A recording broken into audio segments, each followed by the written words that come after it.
Our next guest is a storyteller, a professional storyteller.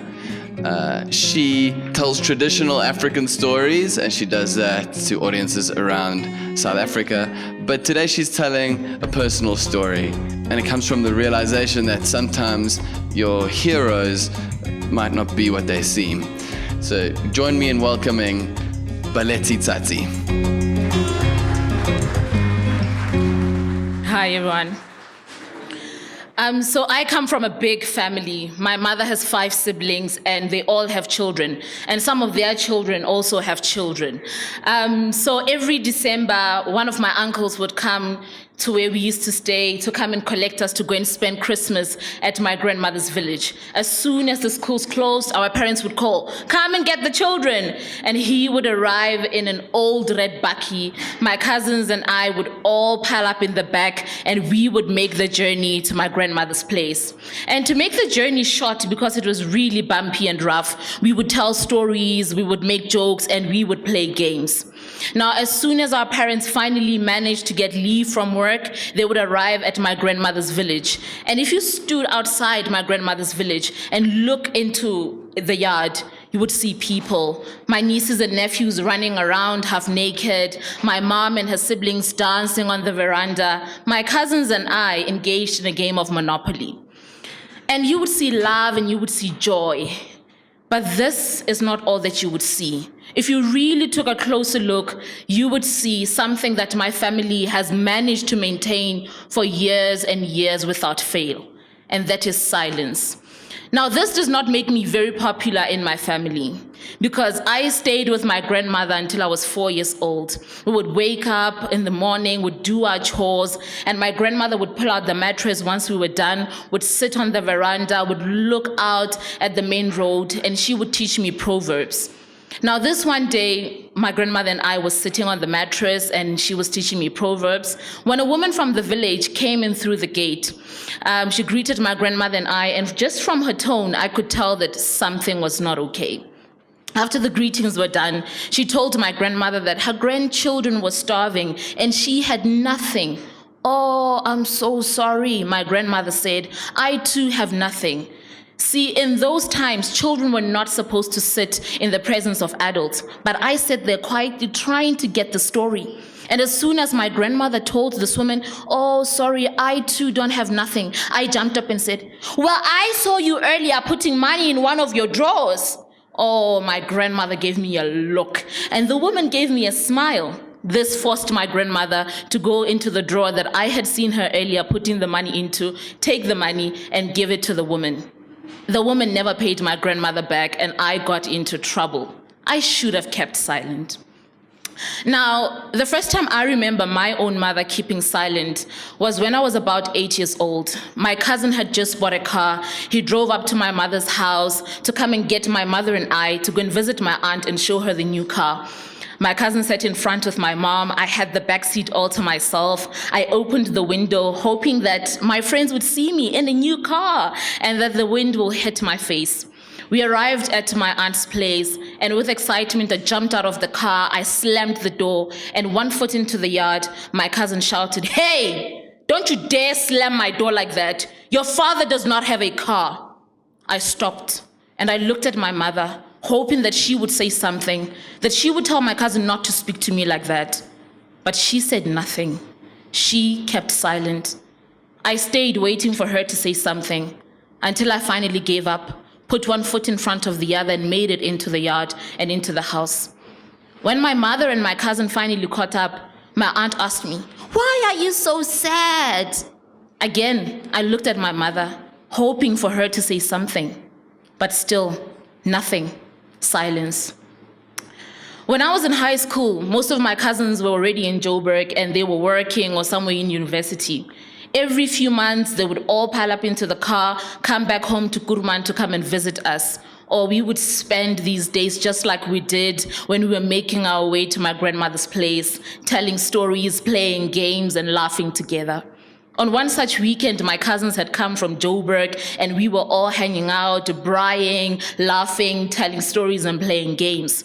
As the sun began to set, my cousin said, "Hey, how about we go to a club tonight?" And because we were hanging out with my brother and his girlfriend, my brother said, nah, I don't want to go. Please drop me off at home. We all piled into the car to go and drop my brother off.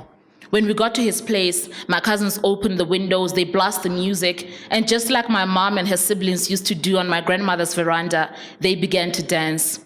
I stayed inside the car with my brother's girlfriend. She wanted to go with us to the club. So she called my brother. He leaned into the car and said, I want to go. Can I please go? And before she had said that, my brother began to beat her. He punched and slapped and punched and slapped and punched and slapped until I shouted, stop! And my cousins and I never again spoke of that day. Nobody has said anything. We all kept silent. In 2008, I made plans with my cousins, my uncle's children. We were going to spend the December holidays together. We had plans. We were going to drink and drink and drink. And when we couldn't drink some more. And that is what we did. My mom got me into a taxi. I went to visit my uncle. And when we got there, we drank and drank and drank with my cousins. But we had different plans for New Year's Eve. We were going to hang out with the other kids from the street. There was a street bash happening. Finally, they called us. We took our cooler bags, we took our camp chairs, and we made our way to the street bash. And there we sat and watched as the new sun shone into the new year. Only after that did we decide, okay, guys, we've seen enough, let's go home. But on our way, my cousin told me, we're not going home. Okay, I thought.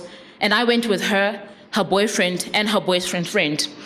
We arrived at this house that we had been to before. My cousin showed me the couch and said, you sit here and wait. And she got into the bedroom with her boyfriend. I sat on the only couch with her boyfriend's friend. And there we waited.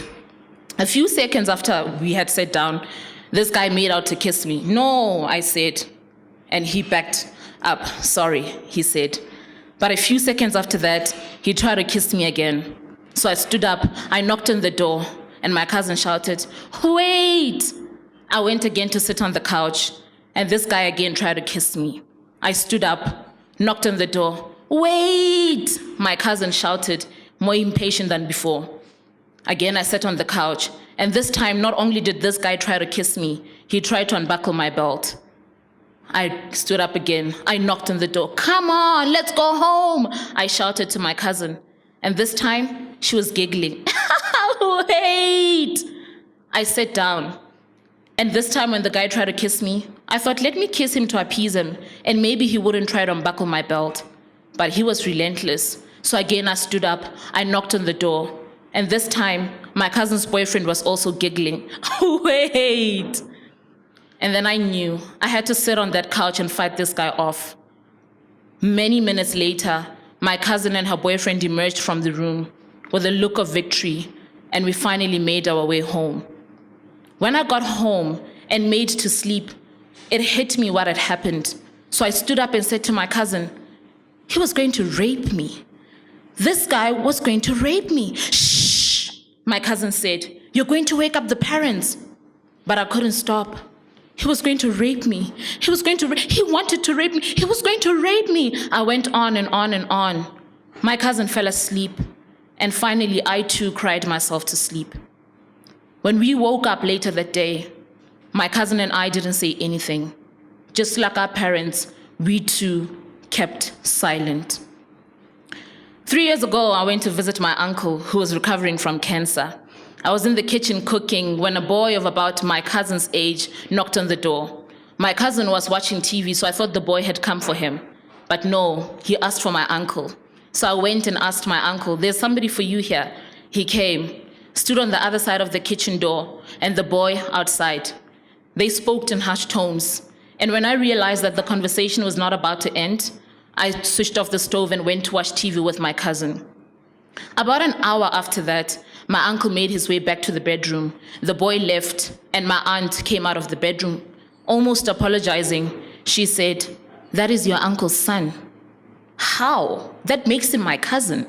Why didn't my uncle introduce me? What happened? What is this? But I knew what that was. My uncle had had another baby outside of his marriage.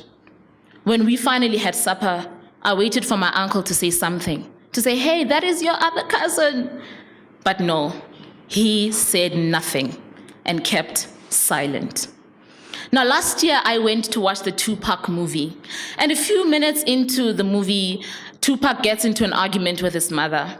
But instead of telling his mom what he really wants to say, he turns around to go. His mom, who's played by Danai Gurira, stops him. She taps his shoulder, turns him back around, looks him in the eyes and says, "Speak. I didn't raise you to be silent." And in that moment, my world went silent because I suddenly realized I was raised to be silent. This could be better. When the movie finished, I made my way home because all these thoughts of how I was raised to be silent just flushed into my mind. And I wrote and wrote and wrote and wrote until my hand couldn't write anymore. Once I was tired, I sat on my bed and made a vow to myself, I am going to teach myself to speak. And here I am today, a storyteller speaking.